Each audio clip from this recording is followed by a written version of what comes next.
On Monday, we had the first real day of Donald Trump's criminal trial. All of last week, of course, was jury selection, but we really got into the meat of it on Monday with opening statements.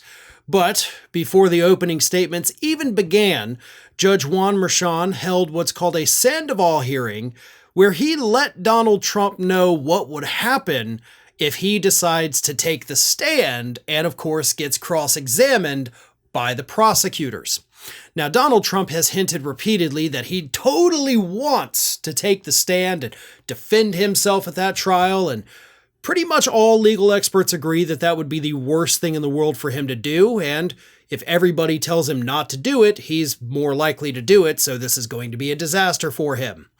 But the judge read off a series of things that would happen, and of course, throughout the whole thing, Donald Trump was reportedly shaking his head, not happy at all with what the judge was telling him would happen. So here's the way it went down. This is from Raw Story. The judge ruled that an Access Hollywood tape in which Trump brags about sexually assaulting women was fair play for the prosecution. Merchan also allowed Trump's gag order violations and the ruling against him in a civil fraud case to come into play. The judge went on to say Trump could be confronted with two defamation cases brought by writer E. Jean Carroll. Two juries found him liable for the defamation, of course. And basically what the judge is saying is like, listen, you want to take the stand, I'm not going to stop you. But I'm also not going to stop these guys over here from bringing up all of the horrible things that you have done. Because, now the judge didn't go into this, but I will explain the because what we're doing, if we're the prosecutors here, is establishing a pattern of behavior. We're establishing, by bringing up the fraud trial, that this is a guy that easily cooks the books. He has been found liable for cooking the books, so it's likely if he did it in one instance, he would totally do it with the hush money payment. And then, of course, whether or not he wanted to keep somebody quiet because of his horrible actions, well, we already know he engages in this kind of horrible behavior because two defamation juries have also found him liable for that. So, not to mention, of course, the Access Hollywood tape. He is definitely a womanizer. All of that seemingly irrelevant information is actually super relevant to this case.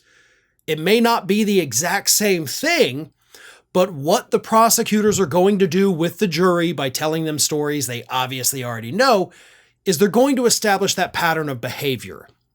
This is a guy that cheats on his spouse. So that part of the story with him and Stormy Daniels, 100% believable. This is a guy that has no respect for women.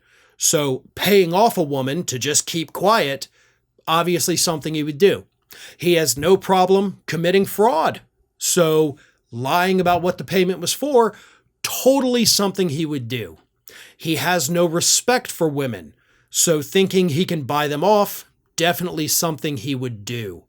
And through the fraud trial, we also saw that he will do whatever it takes to get ahead. So again, paying somebody to stay quiet so he could win an election definitely fits within that pattern of behavior.